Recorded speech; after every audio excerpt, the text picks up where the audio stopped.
Assalamualaikum warahmatullahi wabarakatuh. Perkenalkan, nama saya Hafiza Agusna, BP 1904-001, Fakultas Farmasi, Universitas Perintis Indonesia. Pada kesempatan kali ini, saya akan menjelaskan formulasi sediaan cair dan semi-solid, yaitu pada sediaan eliksir.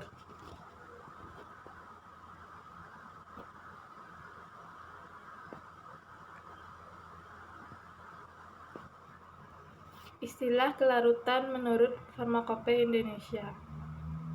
Sangat mudah larut, kurang dari 1 bagian. Mudah larut 1-10 bagian.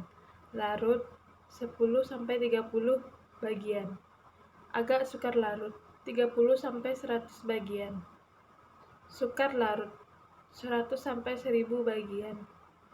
Sangat sukar larut 1000-10.000 bagian. Praktis tidak larut lebih dari 10.000.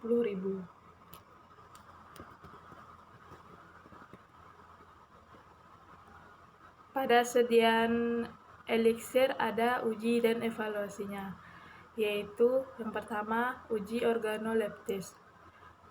Uji organoleptis adalah uji yang melibatkan sifat fisik dari suatu sediaan eliksir. Adapun pemeriksaan atau uji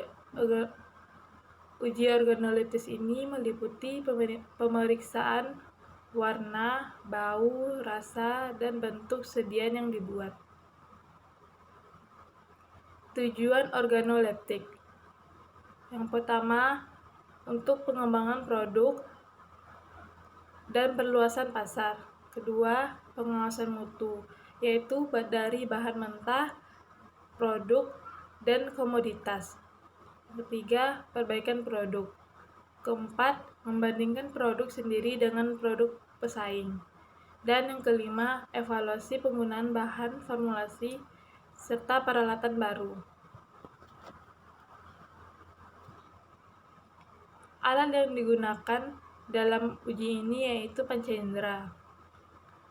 Cara melakukan pengujian ini yaitu penilaian indrawi ini ada 5 tahap, yaitu yang pertama, menerima bahan, mengenali bahan, mengadakan klarifikasi sifat-sifat bahan, mengingat kembali bahan yang telah diamati, dan menguraikan kembali sifat indrawi produk yang diamati, dan menguraikan kembali sifat indrawi produk tersebut. Indra yang digunakan dalam menilai sifat indrawi suatu produk adalah yang pertama, penglihatan, yang berhubungan dengan warna dan bentuk sediaan. Kedua, indra pembau. Untuk mengamati bau, pembauan juga dapat digunakan sebagai suatu indikator terjadinya kerusakan pada sediaan. Dan yang ketiga, indra pengecap, dalam hal kepekaan rasa. Penafsiran hasil pada uji ini, yaitu pada sediaan warna yang baik, bau dan rasa yang sedap, tidak ada partikel yang tidak larut, menunjukkan sediaan yang baik secara fisik. Uji berikutnya, uji bobot jenis. Bobot jenis adalah perbandingan bobot jenis zat di udara pada suhu ditetapkan terhadap bobot air dengan volume dan suhu yang sama. Tujuan uji ini yaitu mengukur bobot jenis sampel. Alat yang kita gunakan piknometer. Cara melakukan pengujian ini yaitu yang pertama, gunakan piknometer yang bersih dan kering. Kemudian timbang pikno kosong dan timbang pikno yang telah diisi air.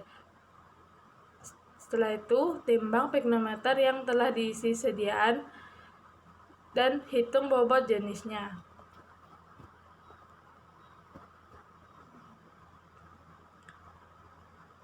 Cara melakukan pengujian ini yaitu isi tabung dengan sejumlah minyak tertentu, atur meniskus cairan dalam tabung kapiler hingga garis graduasi teratas dengan bantuan tekanan atau penghisapan. Buka kedua tabung pengisi dan tabung kapiler agar cairan dapat mengalir bebas ke dalam wadah melawan atmosfer. Catat waktu dalam detik yang diperlukan cairan untuk mengalir dari batas atas hingga batas bawah dalam tabung kapiler. Penafsiran hasil pada uji ini yaitu hasil viskositas adalah waktu yang tercatat dalam detik yang diperlukan cairan untuk mengalir dari batas atas hingga batas bawah dalam tabung kapiler. Ketiga, uji kelarutan. Tujuan dari pengujian ini yaitu untuk mengetahui kelarutan zat dalam pelarut dalam satu sediaan. Alat yang digunakan yaitu dissolution test. Cara kita melakukan pengujian ini, yang pertama, isi chamber dengan air, pasang vessel pada chamber, lalu pasang head unit untuk posisi tinggi, dan turunkan kembali head unit. Masukkan sampel dan pelarut, nyalakan dissolution tester, kemudian tutup semua vessel.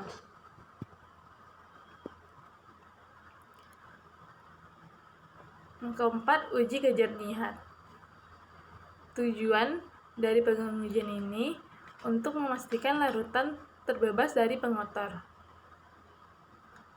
Prinsip dari pengujian ini yaitu membandingkan kejernihan larutan uji dengan suspensi padanan dilakukan di bawah cahaya yang terdifusi tegak lurus ke arah bawah tabung dengan latar belakang hitam.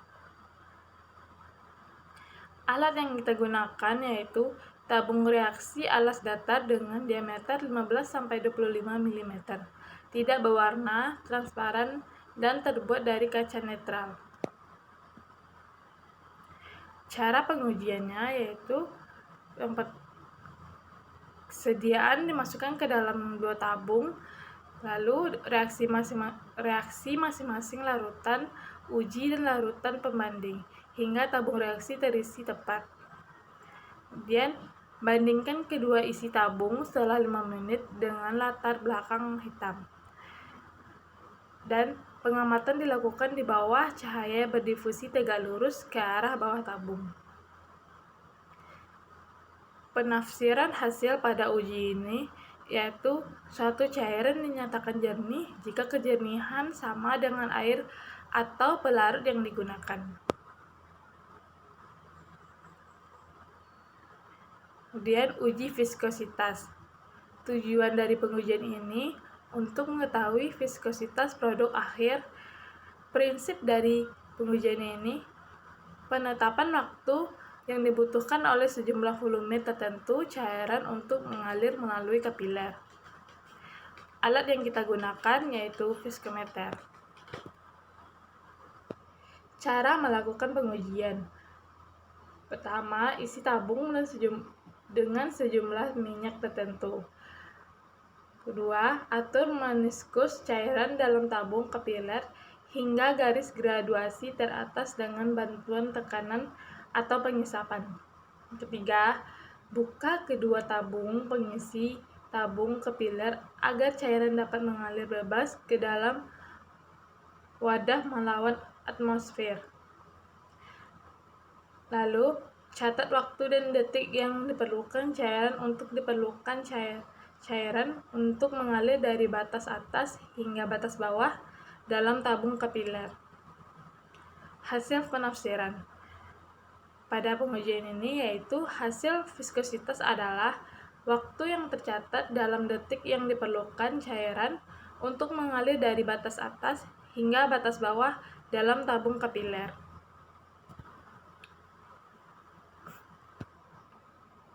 Nah, selanjutnya uji kebocoran. Tujuan dari pengujian ini yaitu untuk memeriksa keutuhan kemasan untuk menjaga sterilitas dan volume serta kestabilan sediaan. Alat yang digunakan yaitu wadah. Cara melakukan pengujian.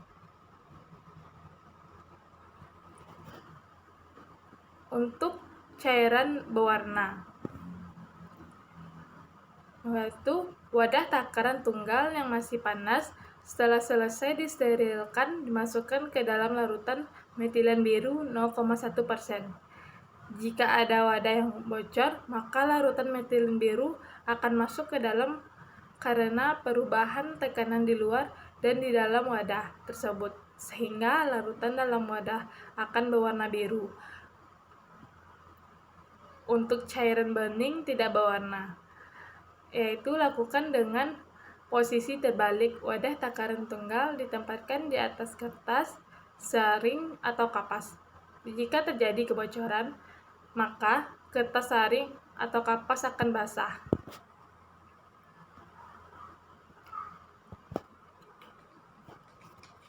Selanjutnya, uji kejernihan.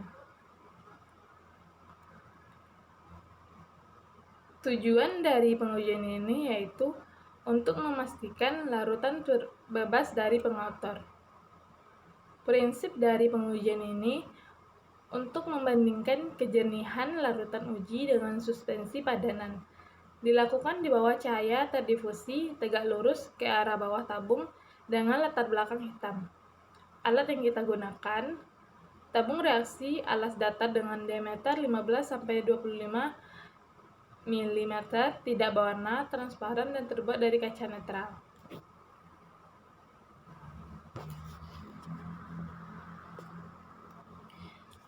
Kemudian uji pH. Tujuan dari pengujian ini yaitu untuk mengetahui pH dari produk akhir dan membandingkannya dengan pH teoritis. Prinsip dari pengujian pH diukur menggunakan alat potensiometrik atau pH meter yang sesuai yang telah dibakukan sebagaimana mestinya. Alat yang kita gunakan pH meter.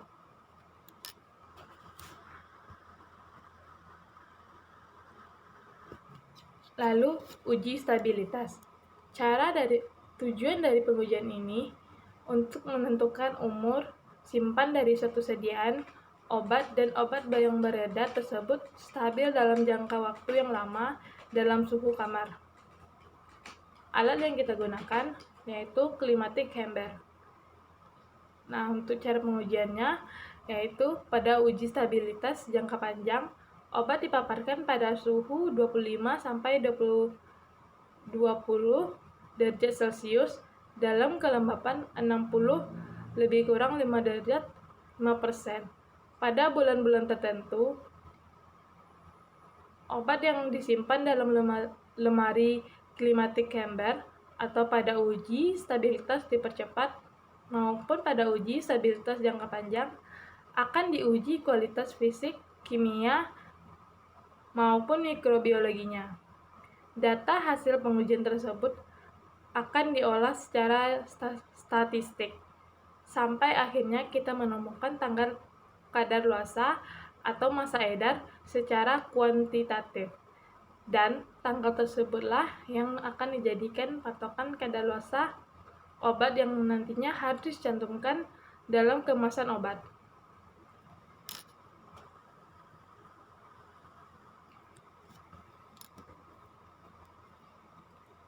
Cara menggunakan pH meter air digital yaitu ambil sampel sediaan yang mau diukur kadar pH-nya, letakkan dalam wadah, lalu nyalakan dengan menekan tombol on pada pH meter, masukkan pH meter ke dalam wadah yang sedianya yang akan diuji.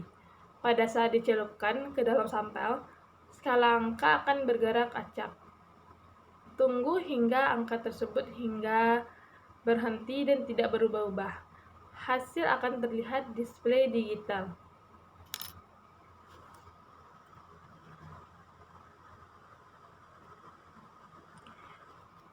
Penafsiran hasil pada uji pH meter yaitu pH sesuai dengan spesifikasi formulasi sediaan.